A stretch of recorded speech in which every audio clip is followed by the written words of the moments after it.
భూమానాగిరెడ్డి సంతాప తీర్మానానికి వైకాపా సభ్యులు రాకపోవడం దురదృష్టకరమని తెలుగుదేశం శాసనసభ్యులు విమర్శించారు. సభ జరుగుతుంటే పక్క గదిలో కూర్చుని ప్రతిపక్ష నేత తమ సభ్యులకు సూక్తులు చెప్పడం దారుణమన్నారు.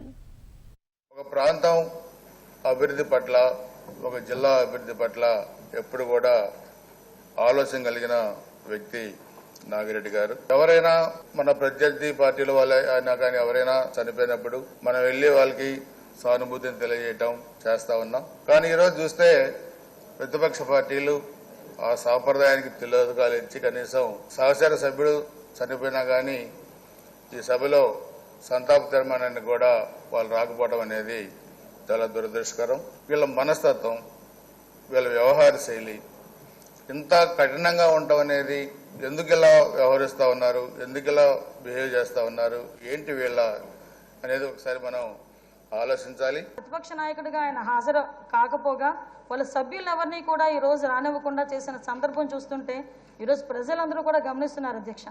ఇలాంటి వ్యక్తిగా మేము పట్టం కట్టామని బాధపడి రోజు కూడా ఈరోజు ప్రజలందరూ కూడా గమనిస్తున్నారు అధ్యక్ష. ముఖ్యంగా ఈయన వ్యవహార శైలి వల్లనే నాగిరెడ్డి గారు కూడా డిఫర్ అయ్యారు. దానికి నిదర్శనం కూడా ఈరోజు సంతాప తీర్మానానికి ఆయన రాకపోవడం ఒకటి అధ్యక్ష. ఈ రాష్ట్రానికి జగన్మోహన్ రెడ్డి ఓ పీడ కలగా తయారయ్యాడు అధ్యక్ష.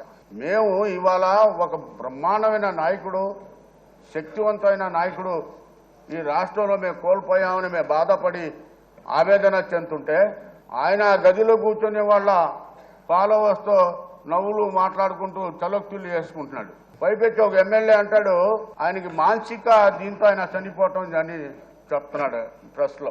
ఈ వైఎస్ఆర్ పార్టీ నుంచి మేము తెలుగుదేశంలో వచ్చిన వాళ్ళందరికీ మాకు ఆ జగన్మోహన్ రెడ్డి వల్ల ఇప్పటికీ మాకు తలకాయ పోవాలి. మానసికంగా ఇది ఆయన వల్ల ఉంది. మాకు ఆయన మంచి రూపంలో ఉన్నాడు కానీ నాకైతే శైతాన్ అనిపిస్తున్నాడు ఈ రాష్ట్రానికి.